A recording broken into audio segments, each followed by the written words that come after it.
Wah, wah, wah, wah, wah, wah, wah, wah. Hi, I'm Jan Seabaugh, and I know what you're thinking. Did she just imitate Charlie Brown's teacher? Well, at least I got your attention because I have something important to talk about today. Actually, that's what my patient Joe told me, that whenever anyone speaks to him, that's really what he hears. As he's trying to understand what someone's saying to him, trying to process what he thinks he heard, he's trying to formulate a response, but then he's already forgotten what the speaker said. And then when he tries to say anything, he can't find the words he's trying to say. He's embarrassed, frustrated, and anxious. So he starts avoiding leaving the house. He doesn't even like to go see his friends and family. He's become lonely and depressed. Who here has heard of COVID-19? Everyone, of course, because it's on the news all the time, just about every day for the last 3 years. Well, that's not what I'm going to talk about today. I'm going to talk about a silent epidemic, the epidemic of traumatic brain injury. And that's what my patient Joe has. Communication difficulties are only one of his problems that prevent him from being able to live his life normally or even return to work. I'm going to give you a few statistics about traumatic brain injury. It's called the silent epidemic because a recent survey showed that only about 1 in 3 Americans are familiar with the term brain injury. We have all heard about concussions, usually in association with football, but actually a concussion is a traumatic brain injury. So there are more than 5.3 million people in the US today living with a brain injury permanent disability. That's 1 in every 60 people.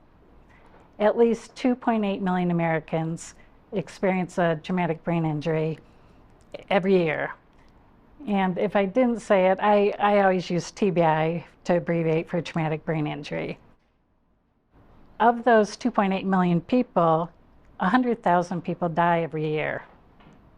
About 90% of those are mild TBIs. And let me just say, a mild TBI does not mean minor or unimportant. It's just categorized as mild in comparison to the more severe, moderate, or severe TBIs. So you're probably wondering, why am I talking about TBI? Did I have one? Am I going to speak from experience? Well, I think I probably did have 2 mild TBIs growing up. The first one was when I was about 12. I was ice skating and my feet went out from under me and I fell and hit the back of my head on the ice. I didn't lose consciousness, but I was really dazed and confused and just wanted to go home. When I was in college, I was waitressing one summer and I was reaching down to get something out of a shelf when another waitress came over and she was going to put a ketchup bottle on the shelf above me.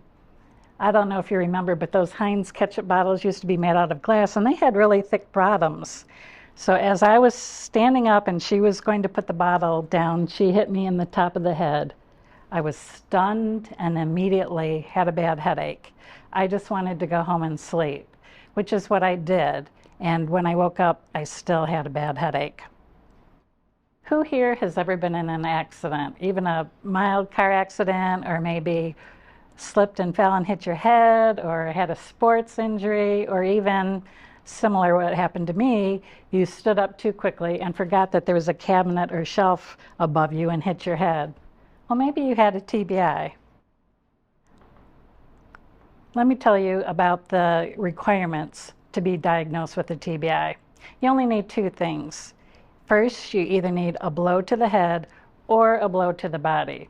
A blow to the head is understandable, but why would a blow to your body cause a TBI?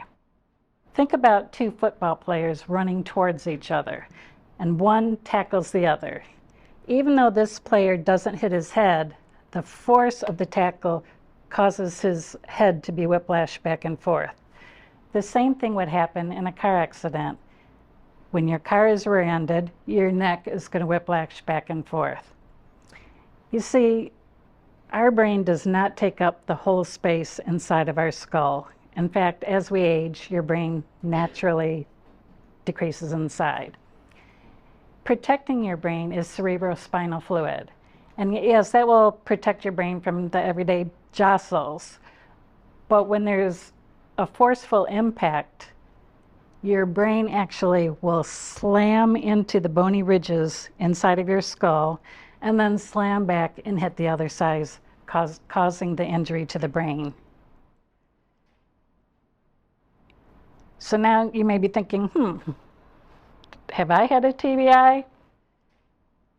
Well, the other thing required besides the blow to the head or the body is one of these four things: either loss of consciousness, altered consciousness, which is being dazed or confused, post-traumatic amnesia, which is not remembering the event, or a focal neurologic deficit, such as numbness in one part of the body or problems with speech, hearing, or vision, including seeing stars. Let's talk about some common TBI symptoms: sensitivity to light or sound, headaches, cognitive impairment, which is trouble thinking or remembering, mood impairment. You might be irritable, depressed, anxious, have panic attacks, or even have suicidal or homicidal thoughts. You might have impaired sleep or fatigue, including a new onset of sleep apnea, vision problems, auditory problems, and that would include ringing in the ears, vertigo and impaired balance, PTSD, and impaired driving. So I'm not going to ask for a show of hands this time, but now you might be really thinking, did I have a TBI with that injury? Well, of all the symptoms I just gave you, I know that was a lot of information, but if you can remember these three important words to take with you: headaches, memory problems, and mood problems. So if my TBIs really didn't cause any problems for me, how did I get to be so passionate about this subject? Well, I've had a really unusual career. I'm a licensed attorney, and I have a master's degree in psychology. So throughout my career, I've worked on brain injury cases, both from the clinical and legal sides. In 2009, I took a left turn and became the assistant director of a brain injury clinic. There, alongside a doctor, I evaluated and treated more than 1,000 patients with mild, moderate, and severe traumatic brain injury. And along the way, I became a certified brain injury specialist. In our clinic, we treated people with mild, moderate, and severe traumatic brain injuries, but mostly the mild or moderate. The reason is because with a severe traumatic brain injury, there's obvious injuries. You may have prolonged loss of consciousness, a cracked skull, or bleeding in the brain. So those patients are going to get immediate treatment. However, with mild or moderate TBIs, there's usually no external injury. You look normal, so everyone assumes that you're fine. So even these patients, I said before, most of them don't go to the emergency department, but even the ones that do usually don't even get assessed for a TBI. So afterwards, when they're not recovering and they're still not feeling well, they go from doctor to doctor and get misdiagnosed, or their symptoms are dismissed. Or I've even seen in medical records where doctors write that the patient is faking, because most doctors have no knowledge about TBI. We had a lot of medical students rotate through our clinic, and they all told me they did not learn anything about traumatic brain injury in medical school. In 2014, they created a new specialty called brain injury medicine. The doctor with whom I worked was in that first group of people who got board certified in brain injury medicine. You would think that neurologists can treat TBI, right? Well, most neurologists specialize in epilepsy or dementia or Alzheimer's disease, but not TBI. The same for physiatrists. Some of them treat TBIs, but most of them concentrate on rehabilitation of spinal injuries. So I always tell everyone, if you suspect you have a TBI and you cannot find a brain injury medicine doctor in your area, look for a neurologist or a physiatrist whose website specifically states that they treat TBI patients. Now, the brain injury specialty I just talked to you about, As of the end of December, there were only 283 board-certified physicians in the United States in brain injury medicine.